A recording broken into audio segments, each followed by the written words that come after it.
আসসালামু আলাইকুম। আমার চ্যানেলে আপনাদের সবাইকে স্বাগতম। আমি মাহাদি হাসান। আজকে আমি একটা কনস্ট্রাকশন সাইটে এসেছি, যেখানে কলামের যে কাজগুলো, রিভার প্লেসমেন্ট, তারপরে শাটারিং, এই কাজগুলো চলতেছে। আমরা এখন ফোর্থ ফ্লোরে আছি এখন। সো এখন আপনারা দেখতে পাচ্ছেন যে আমার পিছনে কনস্ট্রাকশন কাজ চলতেছে, কলামের যে কাজগুলো সেগুলো চলতেছে। আমি আজকে আপনাদের সেই কলামের যে রিভার প্লেসমেন্ট, শাটারিং সম্বন্ধে, সাইটে কীভাবে আমরা আসলে চেক করি, কোনগুলো কীভাবে চেক করি, সেগুলো আমি আপনাদেরকে দেখাবো। আমার চ্যানেলে যদি আপনি নতুন হয়ে থাকেন তাহলে অবশ্যই চ্যানেলটি সাবস্ক্রাইব করবেন আর আমার ভিডিওটি বেশি বেশি শেয়ার করবেন, যাতে অন্যরাও কনস্ট্রাকশন সাইট সম্বন্ধে ধারণা পায়। তো চলুন আমরা ভিডিওতে চলে যাই। বন্ধুরা, আপনারা দেখতে পাচ্ছেন যে এখানে অনেকগুলো কলাম, কিছু কলাম অলরেডি কাস্টিং হয়ে গেছে হাফ হাইট পর্যন্ত, আর কিছু শাটারিং করা আছে এবং কিছু রড বাঁধা আছে, টাই বাঁধা আছে, যেগুলো পরবর্তী সময়ে আবার শাটারিং করে আবার ঢালাই করা হবে। তো আমরা যদি এখানে দেখি তাহলে বেশিরভাগই দেখবো যে আসলে দেখুন পুরো ফ্লোরেই, আমরা এখন ফোর্থ ফ্লোরে আছি, এটা হলো ফোর্থ ফ্লোর। সো এখানে এখন ঢালাই কাজ চলবে টোটালি। আমি আপনাদেরকে দেখাবো প্রথমে আসলে যে শাটারিংয়ের বিষয়টা। দেখুন আমরা কীভাবে শাটারিং করি। আমরা এখানে একটা শাটারিংয়ের স্যাম্পল দেখতে পাচ্ছি, এখানে। এবং দেখুন যে এই যে রড দিয়ে, এগুলো একটা রড দিয়ে যে টানা দেওয়া হয়েছে,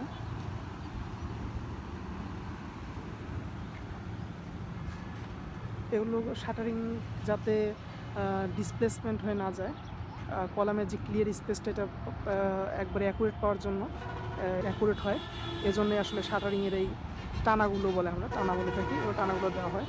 আমরা এখানে দেখুন যে প্রতিটা স্ল্যাবে অ্যাঙ্করের মতো বের করে রাখছে রড, যে রডের সাথে আসলে আমরা এই টানাটা দিয়ে থাকি। এখানে স্টিল শাটার, এবং দেখুন স্টিল শাটারের গায়েও অনেকগুলো ওয়েল্ডিং করে রড লাগানো আছে, যাতে করে আমাদের শাটারটা ডিসপ্লেসমেন্ট না হয়ে যায়, শাটারটা প্লেসমেন্ট ঠিক থাকে। এই হলো শাটারিং। আর এখানে দেখুন যে হাফ হাইট পর্যন্ত কলাম কাস্টিং করা আছে, ঢালাই করা আছে, এবং উপরে রড এবং টাই বাঁধা আছে, যে পরবর্তী সময় আসলে ঢালাই করার জন্য। আপনারা দেখতে পাচ্ছেন এখানে কাস্টিং করা আছে, এখানে আবার শাটারিং করা আছে, এগুলো ঢালাই করা আছে ভিতরে, শাটারিং খোলা হয়নি এখনও।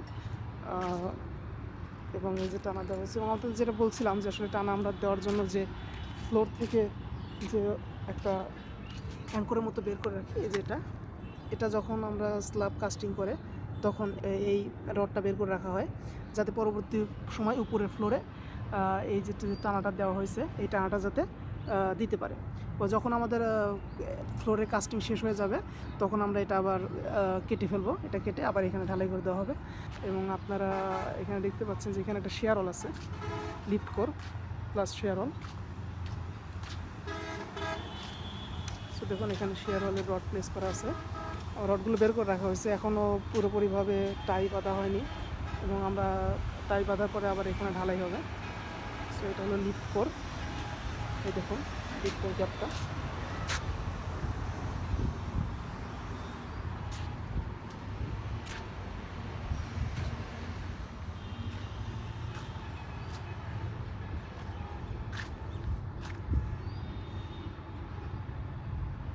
সো আপনারা দেখতে পেলেন শাটারিংয়ের বিষয়টা। এখন আমি আপনাদের যেটা দেখাবো সেটা হলো আমরা রিইনফোর্সমেন্ট যে প্লেস করি ড্রয়িং অনুযায়ী, একটা প্র্যাকটিক্যাল ড্রয়িং থেকে আমরা কিভাবে রিইনফোর্সমেন্ট চেক করব এবং কিভাবে রিইনফোর্সমেন্ট প্লেস করব, সেটাই আমি এখন আপনাদেরকে দেখাবো। সো এখন আমরা সরাসরি ড্রয়িং দেখব, ড্রয়িংয়ের সাথে আমরা একটা কলাম আমরা মিলিয়ে আপনাদেরকে দেখাবো ইনশাআল্লাহ।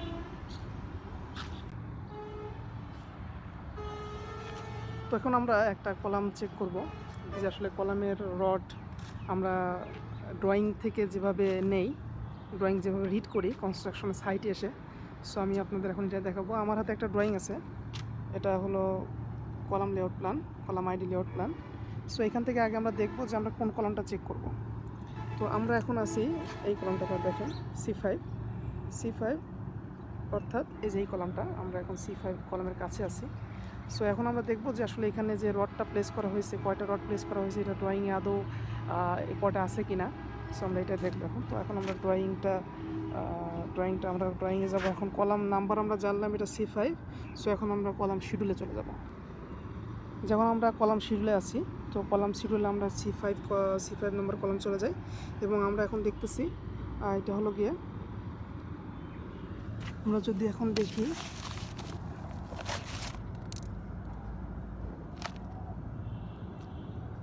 এটা C5 নম্বর কলাম। এখন আমরা দেখতেছি 3rd to 4th ফ্লোর, এটা দেখবো C5। এটাতে কয়টা আছে? 30টা 25 mm ডায়া রড দেওয়া আছে এবং 30টা 25 mm ডায়া এবং টাই ইয়েটা দেখবো আমরা এখানে টাই দেওয়া আছে যে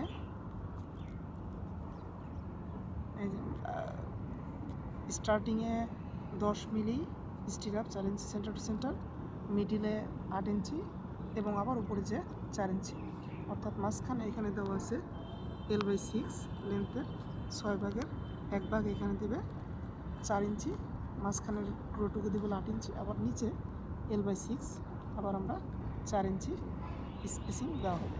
সো আমরা আগে দেখলাম যে C5 কলামে এখানে 30টা 25 মিলি রড আছে। তো আমরা এখন দেখবো যে আমাদের আসলে এই কলামে আছে কিনা। সেই কলামে আমরা দেখতে পাচ্ছি যে কয়টা রড আছে, আমরা একটু গুনে দেখি। এখানে আছে 1 2 3 4 5 6 7 8 9 10 11 12। এখানে আছে 12টা, মানে এই ফেসে লম্বা ফেসে 12 আর ওই পাশে 12 দুগুণ 24। আর এখানে মাঝখানে আছে আমার 1টা 2টা 3টা আর ওই পাশে 3টা, মানে 3 3 6, 24 আর 6 30টা এবং 30টা রড আছে এখানে। এখন আমরা দেখব যে এগুলোর 25 মিলি ডায়া দেওয়া ছিল, এখন 25 মিলি ডায়াগুলো আছে কিনা। সো আমরা যদি এখানে আমরা রডের গায়ে ডায়া লেখা আছে, আমরা যদি সেখানে দেখি তাহলে আমরা দেখব এখানে রডের গায়ে ডায়ামিটার লেখা আছে। এই যে এখানে আপনারা দেখেন, এই যে 500W25, মানে 25 মিলি ডায়া রড, 25 মিলি ডায়া রড 30টা এখানে দেওয়া আছে। সো এটা শিডিউলের সাথে ম্যাচ করছে এবং এভাবেই আমরা আসলে প্লেস করি। আর এখানে দেখবো যে এখানে দেখেন 10 মিলি রড দেওয়া আছে টাইবারটা যদি দেখি, এবং এখানে 1টা 2টা 3টা, মাঝখানে 3টা টাই দেওয়া হয়েছে 2টা রডকে ঘিরে, এবং টোটালি একটা টাইবার দেওয়া হয়েছে, টোটালটা কন্ডেন্স করে, এবং মাঝখানে একটা এই কোণা থেকে একবারে ওই কোণা পর্যন্ত মাঝখানে একটা টাইবার দেওয়া হয়েছে। সো এইভাবে টাইবার দেওয়া হয়েছে এবং L/6 পর্যন্ত যে 4 ইঞ্চি স্পেসিং দেওয়া হয়েছে, আমরা দেখতে পাচ্ছি যে এই যে এখানে স্পেসিংটা খুবই কম, অর্থাৎ 4 ইঞ্চি, এবং ঠিক এই লেন্থের উপরে যে, অর্থাৎ এই লেন্থ পর্যন্ত সে 4 ইঞ্চি স্পেসিং করছে এবং এই লেন্থের উপরে যে আবার দেখেন স্পেসিং বাড়তি। সো আপনারা দেখতে পাচ্ছেন যে এখানে 4 ইঞ্চি স্পেসিং দেওয়া আছে, আর এর উপরে যে 8 ইঞ্চি 8 ইঞ্চি স্পেসে রাখা হয়েছে। সো আর এই যে রডগুলো কাটা হয়েছে, আসলে এটা কাটা না, এগুলো নিচ থেকে তোলা হয়েছে এবং এখান থেকে আবার ল্যাপিং দিয়ে আবার উপরে অ্যাড করা হবে। আপনারা ল্যাপিং দেওয়া যদি কোনো রড দেখতে চান, তো আমাদের এখানে ল্যাপিং দেওয়া যেগুলো ঢালাই হয়েছে অলরেডি, সেগুলোতে আসলে দেখেন আমি দেখাচ্ছি, ল্যাপিং দেওয়া আছে। দেখুন এই যে এই রডে ল্যাপিং দেওয়া আছে, এই যে এখানে একটা রড এক্সট্রা ল্যাপিং দেওয়া আছে, ভিতরে ল্যাপিং দেওয়া আছে। সেভাবে ল্যাপিং দিয়ে রাখা হয়। এবং আপনার এখানে শাটারিং দেখতে পারতেছেন যে শাটারিং করা আছে, এগুলো ঢালাই হবে। এখন আপাতত কাজ বন্ধ আছে। বন্ধুরা, এখন আমরা দেখব যে আসলে শাটারিংয়ের সময় কী কী জিনিস বিবেচনা করতে হয় এবং কীভাবে শাটারিংটা চেক দিতে হয় যে শাটারিং আসলে ঠিকমতো হয়েছে কিনা, বা কলামের যে আমরা সাইজ সেটা আমরা আসলে শাটারিং ঠিকমতো সেভাবে প্লেস করা হয়েছে কিনা, বা শাটারিং আঁকাবাঁকা হয়েছে কিনা, আমরা সেটা আসলে কীভাবে চেক করবো। আমরা দেখতে পাচ্ছি যে এখানে একটা শাটারিং করা আছে একটা কলাম। সো এটা আসলে দেখুন এইভাবে টানা দেওয়া আছে চারপাশ থেকে। সো এটা এরপরে ঢালাই হবে আর কি। তো আমরা এখন এটা চেক করে নিই যে আসলে এটা শাটারিংটা ঠিকমতো করা আছে কিনা। সো আমাদের প্রথমে দেখতে হবে যে আসলে কলামটা, প্রথমে আমরা রড চেক করা দেখলাম, রড কীভাবে চেক করে। এখন আমরা যেটা দেখবো যে সে আসলে কলামটার সাইজ কত। এবং সেই সাইজ অনুযায়ী শাটারিং ঠিকমতো হয়েছে কিনা। সো আমরা যদি দেখি তাহলে এই কলামটা হলো, এই কলামটা আমরা যদি এটা দেখি, এটা হলো গিয়ে কলামটা হলো যে C5 আমরা শিডিউলে যাই। হ্যাঁ, C5 শিডিউল যাওয়ার পর আমরা যেটা দেখলাম সেটা হলো এটা C5 সাইজ হলো 54, ফোর্থ ফ্লোর, এই যে ফোর্থ ফ্লোর হবে 54 এবং 18। সো আমরা এটার সাইজটা একটু চেক করি যে আসলে 54-18 আছে কিনা ভিতর।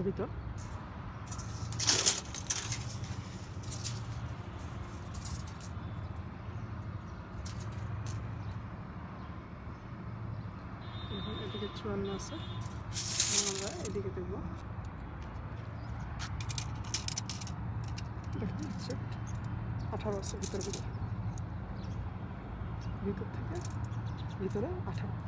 সাইজ চেক করলাম, সাইজ চেক করার পরে যে বিষয়টা সেটা হলো আসলে আমাদের শাটারিংটা সোজা আছে কিনা, কোনো দিক থেকে শাটারিংটা মানে আঁকাবাঁকা হয়েছে কিনা বা কোনো অ্যাঙ্গুলার হয়ে গেছে কিনা, সেটা আমরা চেক করার জন্য আমরা যেটা করি সেটা হলো গিয়ে আমরা একটা সোজা করে এখানে যেটা করা হয়েছে দেখুন, একটা গুণা সোজা করে একটা রডের সাথে ইটের সাথে বেঁধে দেওয়া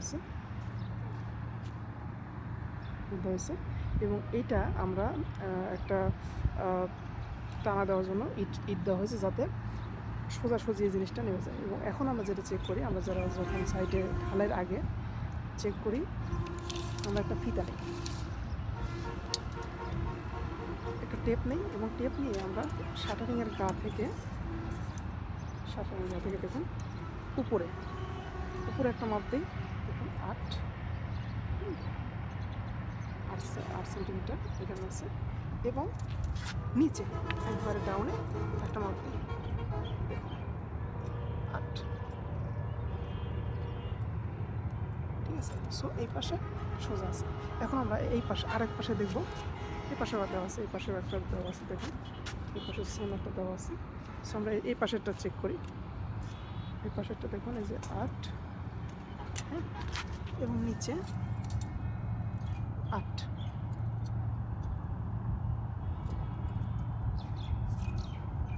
বাতাসের জন্য একটু নড়তেছে কিন্তু এই দেখুন 8 ইঞ্চ। সো এটা যখন মানে এভাবে যখন আমরা দেখতে পারবো যে চেক করে যে ওভারঅল এই কলামের শাটারিংটা ঠিক আছে, তারপরে আমরা ঢালার জন্য অ্যালাউ করব। তার আগে আমাদের এইসব বিষয়গুলো একটু চেক করতে হবে। সো এইসব বিষয় চেক করার পরে তারপর আমরা এইভাবে টানা দেবো, টানা দিয়ে আমরা এইভাবে সোজা করে নেবো। অনেক সময় দেখা যায় যে আঁকাবাঁকা হয়, তো তখন আমরা এইভাবে চেক করে যেদিকে দরকার আমরা সেদিকে একটু টানা দিয়ে আমরা সেটা সরিয়ে নিই।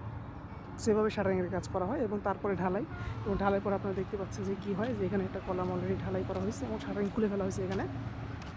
সো এখানে কলাম শাটারিং খুলে ফেলার পরে এই যে সাইজ আপনারা দেখতে পাচ্ছেন, এবং উপরে রড বাঁধা হয়েছে, আবার হাফ হাইট পরে ঢালাই করা হবে। সো আজকে এ পর্যন্তই।